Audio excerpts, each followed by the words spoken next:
So hello viewers, and welcome back as we drop in on the 12 piggies who call this home. Most of you know I'm Heather the narrator, and that I'm here to lighten the tone, to add something different to the videos. With my soft haunting voice adding a bit of glitz and glam, you might say. Although there are times when my language could be better. Which is a polite way of saying I lose my cool sometimes, especially if the boys start playing up.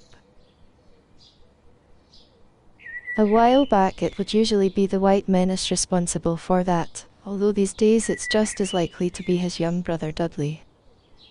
So if you're easily offended by either bad language or pigs misbehaving, this video might not be for you. By now you'll know that we follow the lives of 12 Guinea pig boars, who are given the freedom to roam and forage as they please, within the confines of a reasonably safe private garden.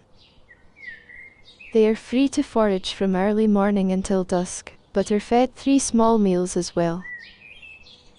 At night they are shut safely inside a converted shed, known as the house at Pig Corner, which you see here over on the right. Most days they all return of their own accord, well before dark. We conduct an evening roll call, to check all 12 are inside, and search for any stragglers if necessary. But that is seldom the case, as they all know the routine, and are eager to bag the best nest boxes.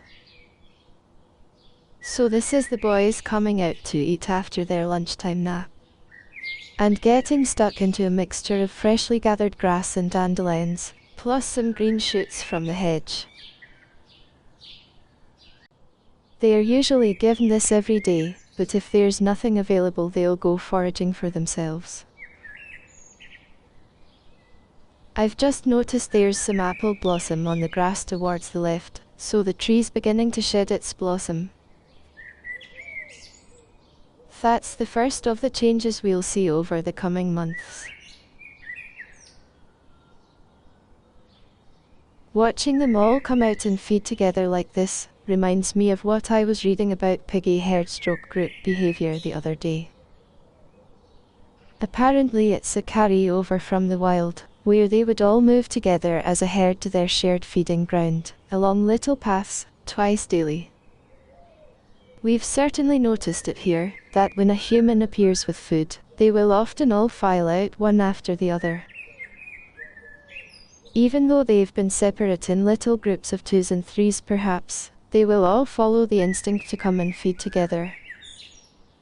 It's very sweet to watch, I can assure you.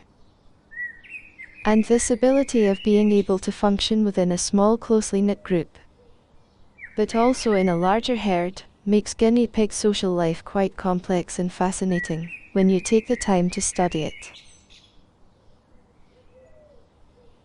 I think that's one of the attractions of having a large group of this size, to be able to watch and observe all the social interactions. Watching a group like this living their happy day-to-day piggy life, with all their highly developed social behaviours, is very special indeed. But 12 is the limit here. So if you ever hear me talking about expanding further, please remind me in the comments. 12 does take quite a lot of work, to keep abreast of everything that needs doing. So here's a test for your regular viewers who know all the boys by their individual names. Can you identify the 4 black boys, whilst they're sat still like this? All the identifying marks are visible at the moment. But you'll have to be quick, as I doubt they'll stay still for long.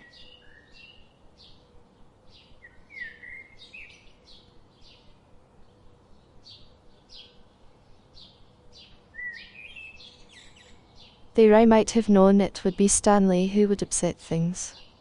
I thought it looked a bit too quiet and peaceful to last very long, and sure enough it's because he wasn't around. So how did you do? Were you able to tell them all apart?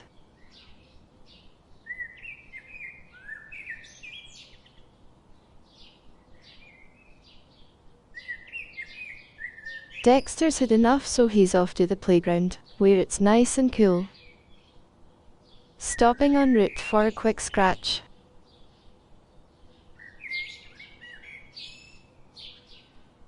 This is the same scene but a few minutes later.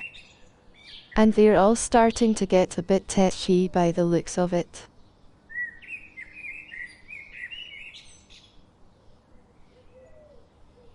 Mind you, it's never completely peaceful when Stanley's in the thick of it. It's like waiting for a ticking time bomb to go off when he's around.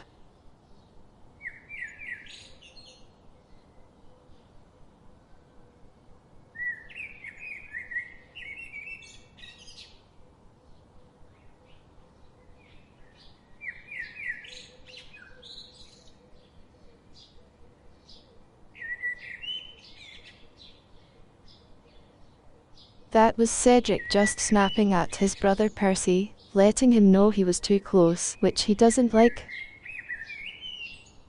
Now some argy-bargy from the Duxtables if I'm not mistaken. It looks to me as if they all need to go and have a nap, until tempers cool down a bit.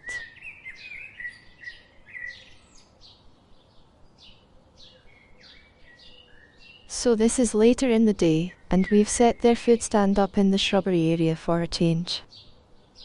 And for now it's just Dexter and his two spiritual masters Albert and Percy in attendance. For some reason he seems to have attached himself to those two, and spends a fair bit of time with one or both of them. Quite often we see them together, and in fact earlier this week the same three featured in a short, eating the yellow pepper inside the shed. This is quite common behaviour with young pigs, I believe, and it's lovely to see it at first hand.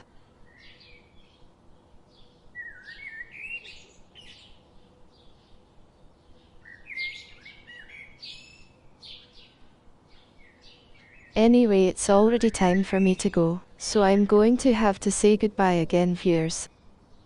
If you've enjoyed what you've seen, please spread the word and share it with your friends. Every little bit helps. youtube.com/@pigcorner. Typed all as one, with no spaces. Thank you very much. Cheerio for now then, see you again soon.